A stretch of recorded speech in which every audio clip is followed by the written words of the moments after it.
आज हम निसर्गदत्त महाराज के साथ बातचीत करेंगे।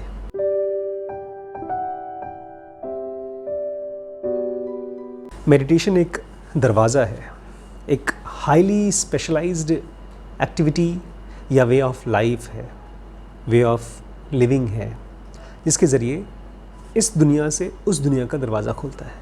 ये दो दुनिया कौन सी हैं? अगर आप उस दूसरी दुनिया में या उस दूसरी दुनिया को जानने में इंटरेस्टेड नहीं है, उधर जाने में इंटरेस्टेड नहीं है, तो आप सालों साल तक मेडिटेशन करते रहेंगे, आप कुछ नहीं पा सकते। थोड़ी बहुत ज़िंदगी अच्छी हो जाएगी, थोड़ा बहुत हेल्थ अच्छा हो जाएगा, थोड़ी बहुत हो सकता है उस मेडिटेशन को जो आप ट्राई कर रहे हैं उसकी वजह से आपका अवेयरनेस, कंसंट्रेशन बढ़ जाए, लेकिन एक लास्टिंग हमेशा तक आने वाली ट्रांसफॉर्मेशन आप नहीं एक्सपीरियंस कर सकते। आज हम निसर्गदत्त महाराज के साथ बातचीत करेंगे। बहुत ही उम्दा मतलब मैं कह नहीं सकता कि कितना खूबसूरत तरीके से उन्होंने जवाब नहीं दिया है, जिया है। जब हमसे कोई पूछता है ना, तो हम लोग विचारों की एक गूगल डायरेक्टरी रखी हुई है, उसमें से फटाफट निकालते हैं शब्द और उनको बोल देते हैं। निसर्गदत्त, रामकृष्ण, रमण महर्षि, कृष्णमूर्ति, नानक या आप अगर उस स्टेट पे पहुंच सके तो आपको किसी भी थॉट की ज़रूरत नहीं पड़ेगी, क्योंकि अब आप डायरेक्टली पहुंच गए हैं उस अंदर के समंदर में।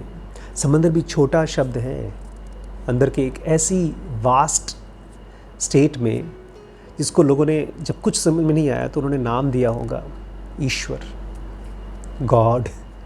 एक बहुत बड़ा समंदर है। निसर्ग कहते हैं कि तुम्हारी दुनिया में तो मौसम बहुत बदलता है, कभी बारिश, कभी धूप, कभी पता नहीं, लेकिन मेरे अंदर की जो दुनिया है, जिस दुनिया में मैं रहता हूँ, वहाँ पर मौसम कभी बदलता ही नहीं है। हमेशा एक जैसा परफेक्ट मौसम होता है, और ये मौसम भी ऐसा है जिससे कभी कोई बोर्डम नहीं आता है। एक परफेक्ट स्टेट होती है मेरी दुनिया में। निसर्ग कहते हैं मेरी दुनिया में कोई रात कोई दिन नहीं होता, कोई गर्मी कोई ठंडी नहीं होती, कोई दर्द और कोई आराम नहीं होता। निसर्ग कहते हैं मेरी दुनिया में किसी भी तरह का कोई थॉट नहीं होता, और इसीलिए किसी भी तरह की फ्रीडम नहीं चाहिए होती। मेरी दुनिया में किसी भी तरह की कोई एनस्लेवमेंट, कोई भी गुलामी नहीं होती। तो जो आदमी उनसे सवाल पूछ रहा था बोलता, अरे आप किस दुनिया की बात कर रहे हैं? क्या दो दुनिया होती है इस दुनिया में? निसर्ग कहते हैं बिल्कुल होती है। एक तुम्हारी दुनिया है जो कि ट्रांजिएंट है, हमेशा बदलने वाली है, और ये भी नहीं पता चलता कैसे बदलेगी। और एक मेरी दुनिया है जिसमें मैं रहता हूँ, मेरे अंदर है वो दुनिया जो कभी नहीं बदलता, वो इटर्नल है, चेंजलेस है। निसर्ग कहते हैं तुम अपनी दुनिया के बारे में बहुत कुछ बता सकते हो, मैं सुनता रहूँगा, बड़े ध्यान से सुनूंगा, लेकिन मैं हमेशा जानता रहूँगा कि वो एक ड्रीम स्टेट है, एक झूठी दुनिया है। तो ये आदमी उनसे पूछता है क्या, कैसे डिवाइड कर सकते हैं आप, क्या डिफरेंस है इन दोनों दुनिया में? अगला डेफिनेशन मैं चाहता हूँ आप ध्यान से सुने। वो डेफिनेशन आपको पहचानने में मदद करेगा उस रियलिटी की, जिस रियलिटी को आपको जानना है, जिस रियलिटी के पीछे आपको पढ़ना है, जिस रियलिटी को जानने के लिए ही आप पैदा हुए हैं। उसके अलावा कोई और पर्पज़ नहीं है आपका।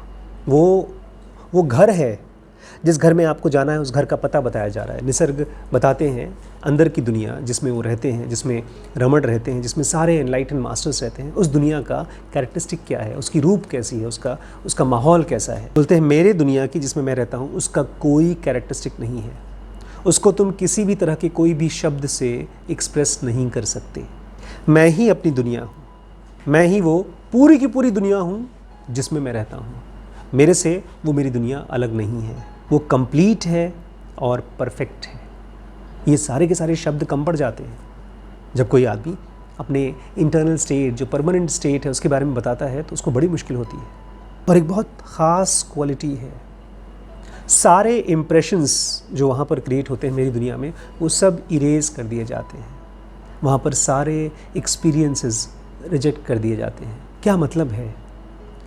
फिज़िकल वर्ल्ड में हम इम्प्रेशन से और एक्सपीरियंस से ही जीते हैं। हम जानते हैं कि ये चीज़ मेरे साथ अच्छी हुई और ये चीज़ नहीं होनी चाहिए।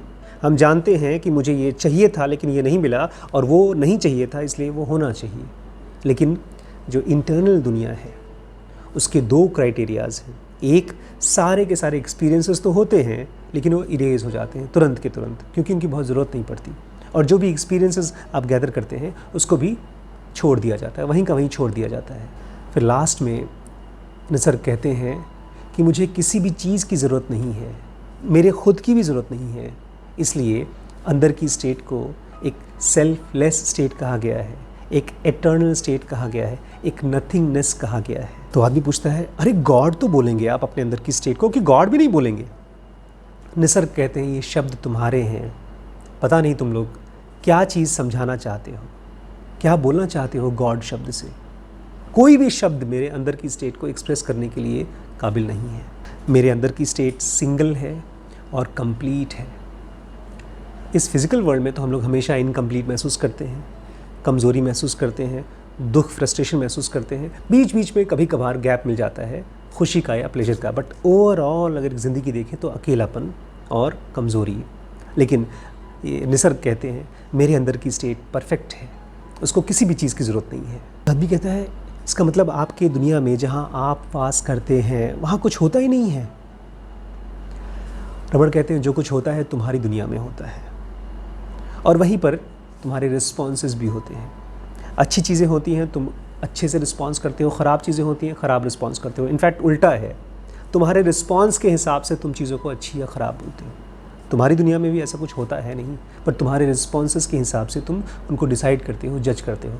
मेरी दुनिया में कोई भी तरह का डिस्टर्बेंस नहीं क्रिएट होता है। तो ये आदमी थोड़ा सा उनको समझाने की या उनको फंसाने की कोशिश करता है। कहता है आप बोल रहे हैं अपनी दुनिया के बारे में, इसका मतलब कुछ न कुछ तो एक्सपीरियंस कर रहे हैं। इसका मतलब ये है कि आप अलग हैं, आपकी दुनिया अलग है। इसका मतलब द्वैत है, ड्युअलिटी है। फंस गए कि नहीं?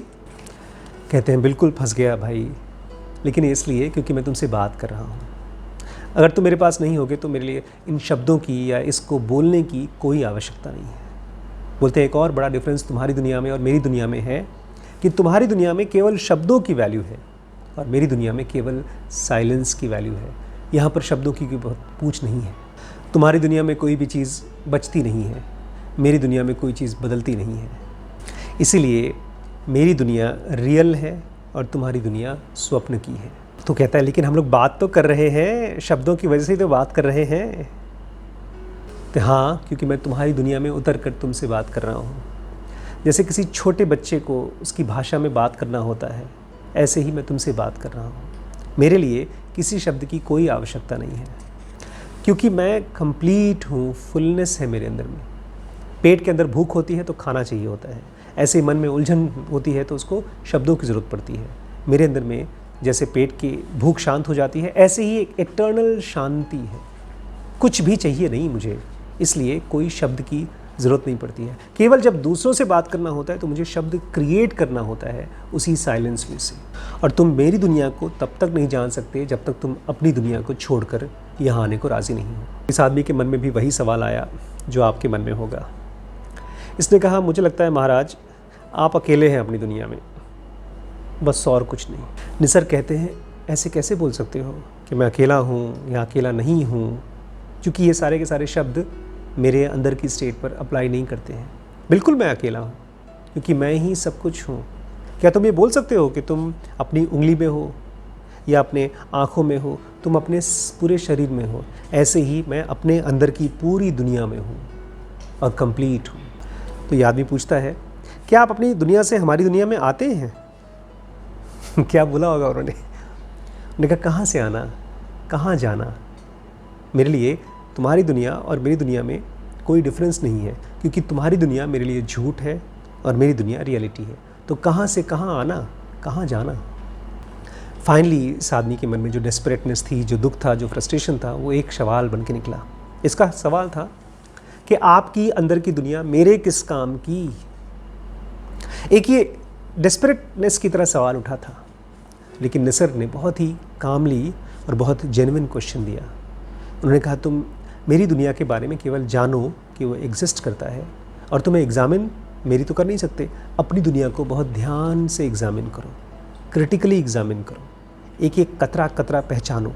और अगर इसी प्रोसेस को कंटिन्यू करते रहोगे तो अचानक तुम एक दिन देखोगे तुम मेरी दुनिया में पहुंच गए हो। अब अपने आप में ट्रिकी है, ये सवाल जवाब से हम किसी की दुनिया को जान नहीं सकते हैं, लेकिन सवाल जवाब से एक ख़ास चीज़ डेवलप होता है। निसर्ग एक स्पिरिचुअल मास्टर थे, उन्होंने एक रोल प्ले किया था मास्टर का।